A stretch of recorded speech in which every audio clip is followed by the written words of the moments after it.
Today, we're unsealing a new indictment, charging Wedding with 2 additional counts of witness tampering and intimidation, murder, money laundering, and drug trafficking. He controls one of the most prolific and violent drug trafficking organizations in this world.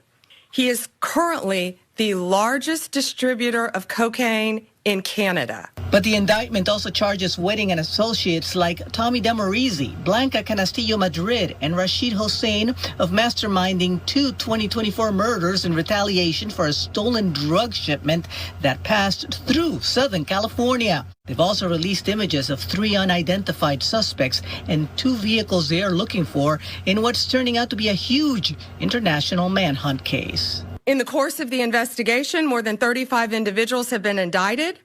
Over 2,000 kilos and numerous weapons have been seized, along with more than $3 million in cryptocurrency. But at this point, Wedding remains at large despite a $15 million reward for information leading to his arrest and conviction.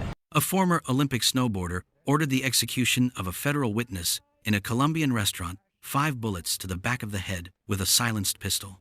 Ryan Wedding competed for Canada in the 2002 Winter Olympics.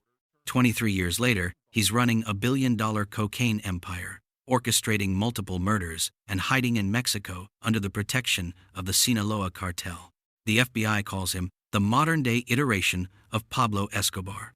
There's a $15 million reward for his capture, the 3rd highest bounty in FBI history. And the evidence? Wedding's own lawyer is in custody. A Toronto area defense lawyer has become a key figure tied to Canadian Olympian turned alleged drug lord Ryan Wedding. Deepak Paradkar, who previously went by the handle Cocaine Lawyer on social media, now faces charges linked to a massive criminal operation that smuggles cocaine. Accused of advising him to commit murder. This is the Ryan Wedding case. How does an Olympic athlete transform into one of the world's most violent drug kingpins? When you see what's here before you today, it's impressive. Subscribe to True Crime Lures to find out. Jagtar and Harbhajan Sidhu were visiting Canada from India to spend time with their children in November 2023. They'd traveled from Punjab to Caledon, Ontario, a peaceful suburban town northwest of Toronto. What should have been a joyful family reunion turned into a massacre. Jagtar was 61. Harbhajan was 62. They were parents, grandparents, people who'd built lives halfway around the world and simply wanted to see their family. Nothing in their past suggested they were connected to organized crime or drug trafficking. On November 20th, 2023, they were at their rental home with their 28-year-old daughter, Jaspreet Kaur Sidhu. It was supposed to be a safe place, a temporary home during their visit. Instead, it became a crime scene. At least one gunman burst through the door and opened fire. The attack was brutal, calculated, and swift.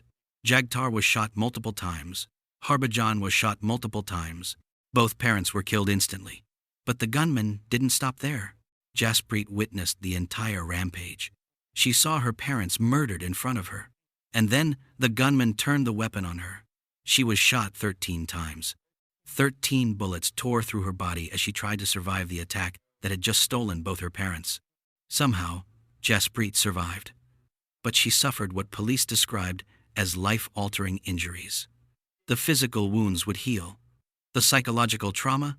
That's permanent. Here's what makes this even more horrifying. The Sidhu family was targeted by mistake over a stolen cocaine shipment they had zero connection to. The shooter has never been identified. The person who pulled the trigger walked away. But investigators eventually traced the order back to 2 men running a transnational drug empire, Ryan Wedding and his second-in-command, Andrew Clark. What kind of operation murders an innocent family over a drug shipment they didn't steal? Jonathan Acevedo Garcia was a drug trafficker turned FBI informant. At some point, he made the decision to cooperate with federal investigators, a choice that would cost him his life. In January 2025, Acevedo Garcia was living in Medellín, Colombia. He was trying to stay hidden, but Ryan Wedding wanted him dead. Why?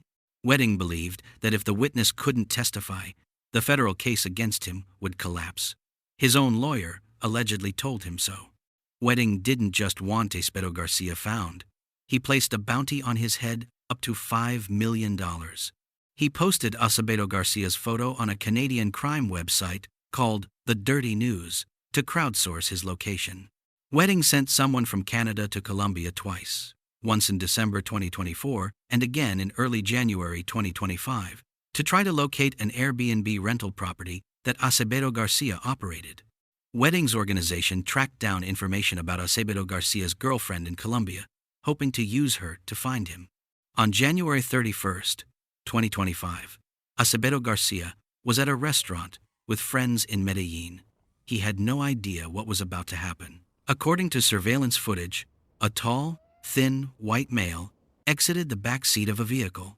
He wore blue jeans, a dark-colored hoodie, a baseball cap, and white shoes. He walked calmly to an open window behind where Acevedo Garcia sat. Using a handgun equipped with a silencer, the assassin fired 5 times. All 5 bullets struck Acevedo Garcia in the back of the head. He died instantly. The killer walked back to the waiting vehicle and fled the scene on a motorcycle. Professional, efficient, brutal. The FBI is offering a $2 million reward for information leading to the arrest and conviction of the assassins responsible. As of today, no one has been charged with pulling the trigger. But investigators know who ordered the hit. How does someone go from Olympic athlete to ordering execution-style murders? That's where Ryan Wedding's story begins. Ryan James Wedding was born on September 14, 1981, in Thunder Bay, Ontario. From the moment he entered the world, he belonged to a family obsessed with winter sports. His maternal grandparents, Lawrence and Marlon Speece, owned the Mount Baldy ski area near Thunder Bay. It wasn't a glamorous destination resort, it was a scrappy community ski club with an old rope lift, a T-bar pulley, and a chalet that sold hot dogs and Molson Canadian. But for the Speece family, skiing was religion. Wedding's uncle, Craig, coached the Canadian women's national alpine ski team in the early 1990s. His mother, Karen, married Renee Wedding, an engineer who'd skied competitively in university. Ryan was the eldest of 3 children, growing up surrounded by skiers, coaches, and athletes. He spoke both French and English fluently. His childhood was privileged, athletic, and driven. At age 12, Wedding's family relocated from Thunder Bay to Coquitlam, British Columbia, a suburb near Vancouver, for his father's engineering work. That's when Ryan switched from skiing to snowboarding. He won the first race he ever entered. Bob Allison, a former professional skier and snowboarder, was building an elite team to represent Canada. He noticed Wedding immediately. Ryan became the baby of Allison's team, the cherubic, blue-eyed kid who brought a teddy bear to competitions while his teammates hit the bars. But on the slopes, Wedding was fearless. He barreled headlong down steep mountain faces over icy terrain, carving perilously close to the snow. He had no fear of falling, no hesitation. That trait, the willingness to risk everything, would define both his athletic career and his criminal empire. At 15, Wedding made the Canadian national ski team. By 1999, he won a bronze medal in the parallel giant slalom at the Junior World Championship. In 2001, he won silver at the Junior World Championships. He was competing in the Alps and the Andes. Success fed his rapidly growing ego. Ryan Wedding was obsessed with winning. In 2002, at age 20, Ryan Wedding represented Canada at the Winter Olympics in Salt Lake City, Utah. This was supposed to be his moment. His entire life had been building toward this. He finished 24th out of 32 competitors in the men's parallel giant slalom, about 1 second off the pace for the final round. It was a crushing disappointment. For all intents and purposes, it was the end of his snowboarding career. Wedding never became the household name he'd dreamed of. No endorsement deals, no Wheaties box, no Olympic glory, just a mediocre finish and a return to regular life. How does someone cope with that kind of failure after dedicating their entire childhood to a single goal? After the Olympics, Wedding moved back to Vancouver and enrolled at Simon Fraser University. He dropped out after 2 years. He started bodybuilding, transforming his 6'3" frame into a 240-pound mass of muscle. He had piercing blue eyes, a chiseled physique, and a beguiling smile. He looked every bit the champion athlete, but underneath, something had shifted. Wedding gravitated toward Vancouver's nightclub scene. He started mingling with organized crime figures, and at some point, he decided to leverage his connections and his drive into something more lucrative than snowboarding: drug trafficking.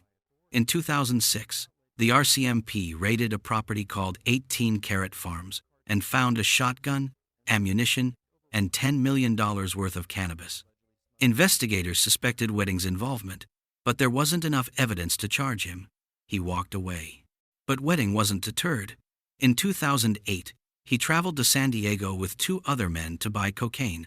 The dealer they'd arranged to meet was working undercover for the FBI. Wedding was arrested. His case went to trial in November 2009. During his 2010 sentencing, Wedding stood before the judge and expressed what appeared to be genuine remorse. He told the court, "I guess I lost my way." The judge, perhaps moved by this display of contrition, sentenced him to just 48 months in federal prison, a relatively light sentence for attempting to purchase cocaine from a federal agent. Wedding was released in December 2011 after serving less than 4 years. Here's where the story takes a dark turn. Upon his release, Wedding didn't go straight. He didn't rebuild his life. He didn't return to sports or pursue a legitimate career. Instead, according to prosecutors, Wedding founded his criminal drug enterprise and fled to Mexico. In Mexico, Wedding became a high-ranking member of the Sinaloa Cartel, one of the most violent and powerful drug trafficking organizations in the world. He built relationships with dirty ex-Russian KGB agents, Iranian encryption experts, Hezbollah-connected narco-terrorists, and cartel enforcers. He went by aliases like Boss and Public Enemy. For 13 years, Wedding allegedly ran a billion-dollar operation from Mexico. His organization moved approximately 60 tons of cocaine per year. That's 120,000 pounds annually, flowing from Colombia through Mexico to stash houses in Los Angeles, then shipped to Canada and the east coast of the United States. The operation was sophisticated. They used long-haul trucks. They used encrypted messaging apps. They used contract killers. And they used violence, extreme, brutal violence, to eliminate anyone who posed a threat to the empire. But how does someone build that kind of empire without getting caught? Wedding didn't build his empire alone. His second in command was Andrew Clark, a 34-year-old Canadian who went by the alias The Dictator. Clark had 17 different aliases listed in the U.S. indictment, including El Niño Problemático, the problem child. How Clark rose from describing himself as an elevator mechanic in 2020 to becoming the co-leader of a transnational drug empire is unclear. As recently as April 2020, Clark was featured in Toronto Life magazine, discussing how he and his wife owned 6 rental properties with 7 tenants. He told the publication he was offering discounted rent during the COVID-19 pandemic. "I wanted to show our tenants that I care about them, not just about them paying me," he said. "We are lucky. I have a good job, and we are very frugal." Fast forward 5 years, and Andrew Clark was orchestrating murders, arranging military training for hitmen in Mexico, and discussing procuring grenade launchers and firearms. Court documents reveal that Clark used encrypted messaging apps to send hit lists to a Toronto-based gunman nicknamed Mr. Perfect. The lists included targets described as a realtor in Van, some Arabs, and a Mexi who owned a restaurant and his wife. One message simply read, "Driveway job." 2 weeks after that message, 29-year-old Randy Fader, identified as a reputed international drug trafficker, was shot in his Niagara Falls, Ontario driveway. He later died in hospital. Prosecutors allege Clark paid the shooter $100,000 plus expenses for the hit. But Wedding's most shocking associate wasn't a hitman or a cartel enforcer. It was his own lawyer. Deepak Paradkar was a 62-year-old criminal defense attorney from Brampton, Ontario. He'd been practicing law for nearly 3 decades, representing high-profile clients, including serial killer Dylan Millard and a Kazakhstan-born hacker involved in a Russian intelligence breach of Yahoo. Paradkar embraced a flashy, brash public persona. He drove luxury cars, wore expensive designer shoes to court, and posted on Instagram under the handle @CocaineLawyer. His posts showcased seized drugs and weapons, with captions like 100 kilos of K, 4 kilos of cocaine, 5 guns, not guilty, and cocaine pays, lol. He called himself Napoleon and told the Toronto Star in 2013, "I treat trials like wars." In 2017, the Ontario Law Society admonished Paradkar for inappropriate social media content. He agreed to stop, and the matter was dropped. But according to the U.S. Department of Justice, Paradkar wasn't just defending Wedding in court. He was allegedly a member of Wedding's criminal enterprise, providing a range of illegal services beyond the scope of a normal attorney-client relationship. Prosecutors say Paradkar introduced Wedding to drug traffickers who moved his cocaine. He allegedly investigated cocaine seizures for the cartel and paid other lawyers in Canada and the USO to determine if their clients were cooperating with police. For this work, he was compensated with bulk cash drops and expensive watches. But the most damning allegation? Paradkar allegedly allowed Wedding and Andrew Clark to covertly listen in on privileged communications between Paradkar and his other clients, several of whom Wedding wanted to murder. Wedding's organization wasn't just trafficking drugs. They were eliminating witnesses, bribing officials, and weaponizing the legal system itself. What happens when even your lawyer becomes part of the conspiracy? The FBI's investigation into Ryan Wedding's organization was a multi-year, multi-agency operation involving the FBI, RCMP, DEA, LAPD, and law enforcement across North America, Mexico, and Colombia. The operation was codenamed Giant Slalom, a reference to Wedding's Olympic snowboarding event. Investigators built their case using wiretaps, surveillance, undercover operations, and confidential informants. One key tactic: convincing a former drug trafficker to cooperate and wear a recording device. In January 2024, this FBI informant met face-to-face with Ryan Wedding and Andrew Clark in Mexico City, specifically at a Starbucks. The informant wore a wire and recorded their conversation. According to court documents, Clark explained that he sends 2 to 3 tons of cocaine to Canada per month, including 600 kilograms to Alberta. The informant later joined a group chat on an encrypted messaging app with Wedding, Clark, and Wedding's lawyer, Deepak Paradkar. It was during these conversations that Paradkar allegedly gave Wedding fatal advice. When the topic of the FBI informant Jonathan Acevedo Garcia came up, Paradkar allegedly told the group that if Acevedo Garcia was eliminated and couldn't appear in court, the federal indictment against Wedding would likely be dismissed. Wedding latched onto this idea. He told the informant he wanted to murder Acevedo Garcia and was willing to spend up to $5 million to make it happen. Wedding arranged a $10,000 payment to have Acevedo Garcia's photo published on The Dirty News to draw out tips about his whereabouts. The website was operated by Gursawak Singh Bal, 31, of Mississauga, Ontario. According to the indictment, Bal agreed not to post about Wedding or Clark in exchange for money, and instead posted the witness's photo to help Wedding locate him. Meanwhile, investigators were building cases on multiple fronts. In October 2024, Arkansas police pulled over 2 vehicles carrying 521 kilograms of cocaine bound for Canada. Within hours, according to court records, cartel bosses including Wedding and Clark were discussing killing everyone involved to keep them from talking. Paradkar allegedly weighed into the encrypted group chat with strict instructions. Clear this convo. Set up a separate group for you. Only lawyer stuff for me. He then told the group he would investigate and had located the 2 drivers in a small town near Little Rock. But Clark and Wedding were worried one driver had already busted and was telling on everyone. The investigation was closing in. Over the course of the probe, more than 35 people were indicted. Law enforcement seized numerous weapons, recovered approximately $3.2 million in cryptocurrency, and confiscated over $13 million in physical assets. But the biggest prize, Ryan Wedding himself, remained out of reach.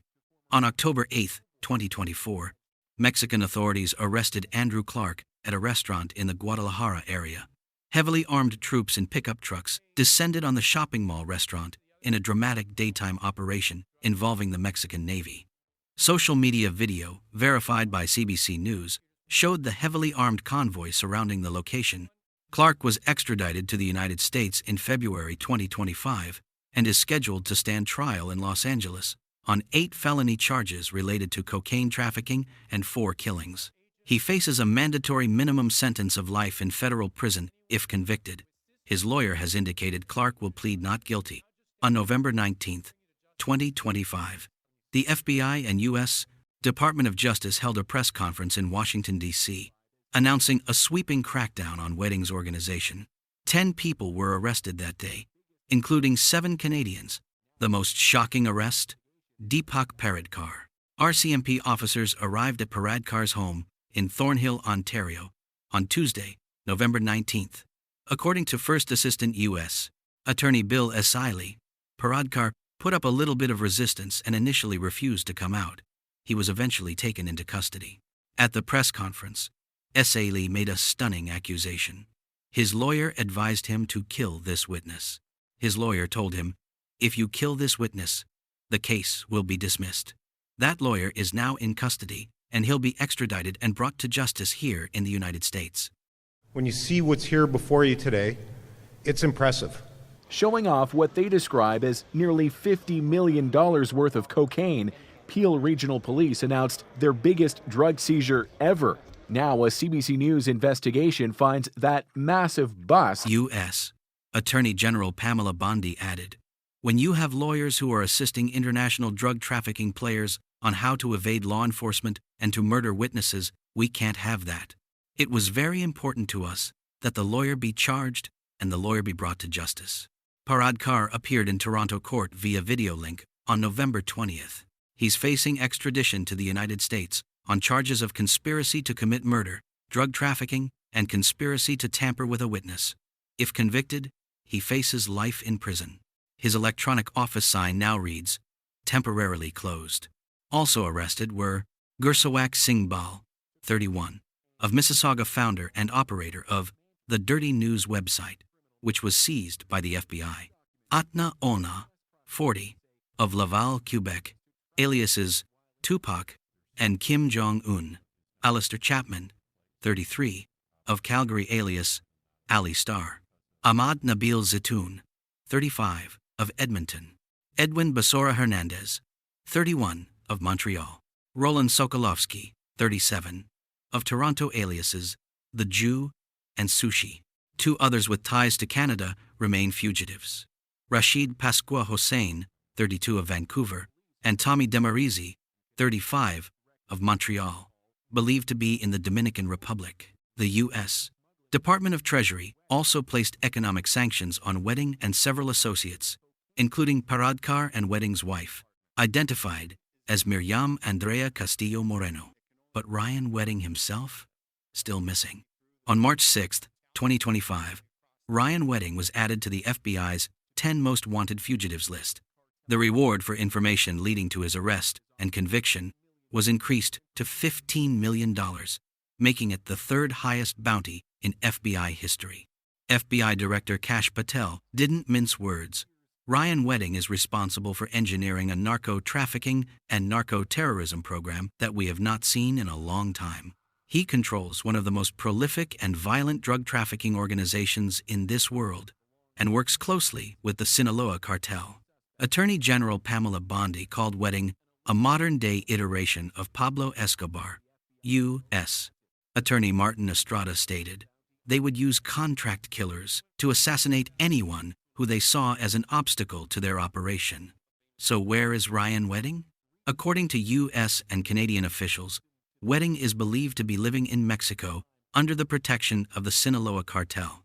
RCMP Commissioner Mike Duhem noted, "When you have a $10 million reward and no one is coming forward, it just tells you where he is in the hierarchy with the Mexican cartels." FBI Assistant Director Akil Davis was blunt. "Make no mistake, Ryan Wedding is extremely dangerous. He's extremely violent, and he's extremely wealthy. He's being protected by the Sinaloa Cartel. We will find him, and we will bring him to justice." Wedding's face is now plastered across FBI digital billboards. His photo has been distributed to law enforcement agencies worldwide. The FBI has set up tip lines via WhatsApp, Signal, and Telegram.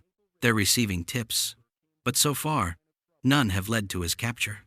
Interestingly, Court documents reveal that in January 2024, the FBI's confidential informant met with Wedding face-to-face in Mexico City.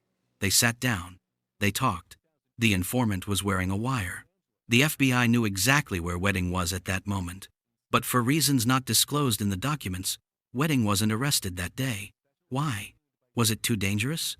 Would it have compromised ongoing investigations? We may never know. What we do know is that Ryan Wedding continues to pose what the RCMP calls one of the largest organized crime threats to Canada, even as a fugitive. Ryan Wedding faces a superseding federal indictment out of the Central District of California with multiple counts, running a continuing criminal enterprise. Conspiracy to distribute and possess with intent to distribute cocaine. Conspiracy to export cocaine. Murder in connection with a continuing criminal enterprise. Attempted murder. Conspiracy to commit murder. Tampering with a witness, victim, or informant. Retaliation against a witness, victim, or informant. Money laundering. If convicted on just the continuing criminal enterprise charge alone, Wedding faces a mandatory minimum sentence of life in federal prison. The murder charges could add additional life sentences. Andrew Clark faces similar charges and also faces life in prison if convicted. Deepak Paradkar faces conspiracy to commit murder, drug trafficking, conspiracy to tamper with a witness. He also faces life in prison if convicted and extradited to the United States. The trial for several co-defendants is scheduled to begin on May 6, 2025. As of today, Ryan Wedding remains a fugitive. He's been on the run for years, living somewhere in Mexico, allegedly protected by one of the world's most violent drug cartels. Every day he remains free is another day the families of his victims wait for justice. The Sidhu family will never recover from November 20th, 2023. Jagtar and Harbhajan are gone. Jaspreet survived 13 gunshot wounds, but she lives with life-altering injuries and the trauma of watching her parents murdered in front of her. Their crime? Being in the wrong house at the wrong time. Jonathan Acevedo Garcia's family mourns a man who made the dangerous decision to cooperate with law enforcement, a decision that ultimately cost him his life.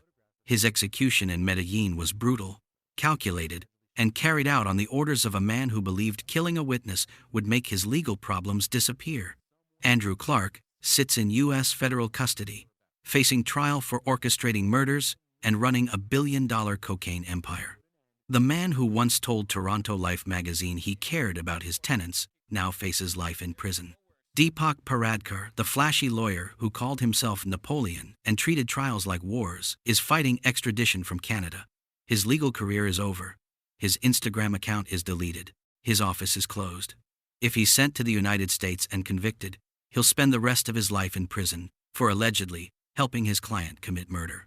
Ryan Wedding's wife, Miriam Andrea Castillo Moreno, faces U.S. Treasury sanctions. Paradkar's daughter, Madeline Paradkar, 27, a lawyer living in Chicago, faces immigration enforcement action, though the details of her alleged connection to her father's activities have not been disclosed. The FBI, RCMP, DEA, and multiple law enforcement agencies across several countries continue to hunt for Wedding. They've dismantled large portions of his organization. They've seized millions in assets. They've arrested dozens of associates. But the man at the top, the former Olympic snowboarder who became a drug kingpin, remains free. Here's what haunts this case. Ryan Wedding had everything. He was born into a wealthy, accomplished family. He had athletic talent. He competed in the Olympics. He had opportunities most people never get. And he threw it all away. After his disappointing Olympic performance, he could have returned to school, pursued coaching, started a business, rebuilt his life in 1,000 different ways. Instead, he chose crime. He chose violence. He chose to build an empire on cocaine, murder, and terror. The boy who once brought a teddy bear to snowboarding competitions became a man who ordered innocent people executed. The athlete who represented his country on the world's biggest stage became a fugitive hiding from international law enforcement. The cherubic, blue-eyed kid with no fear on the slopes became someone the FBI compares to Pablo Escobar. Questions remain. Could anyone have seen this coming? Were there warning signs after his 2010 conviction that he shouldn't have been released so easily? Could the murders in Caledon have been prevented if Wedding had been captured earlier? What do we tell you in the comments? What could have been done differently to stop Ryan Wedding before innocent people died? Maybe it's that once someone enters the drug trafficking world, the violence becomes inevitable. Maybe it's that even Olympic athletes aren't immune to the temptations of easy money and power. Maybe it's that our justice system gave Wedding a second chance in 2011, and he used it to build an empire of death. Or maybe there's no lesson that makes this okay.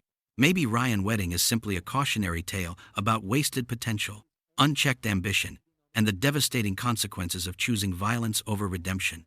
The case continues. The manhunt endures. And somewhere in Mexico, Ryan Wedding, Olympic snowboarder, drug kingpin, murderer, remains free. But the FBI has a message for him. We will find you, and we will bring you to justice. For the Sidhu family, for Jonathan Acevedo Garcia's loved ones, and for every person affected by Wedding's criminal enterprise, that day can't come soon enough. If you have any information about Ryan Wedding's whereabouts, contact the FBI at 424-495-0614 via WhatsApp, Signal, or Telegram. There's a $15 million reward waiting. And let us know in the comments what should have been done differently to stop Ryan Wedding before innocent people were murdered. Subscribe to True Crime Lures for more cases where privilege, power, and violence collide in the darkest ways imaginable.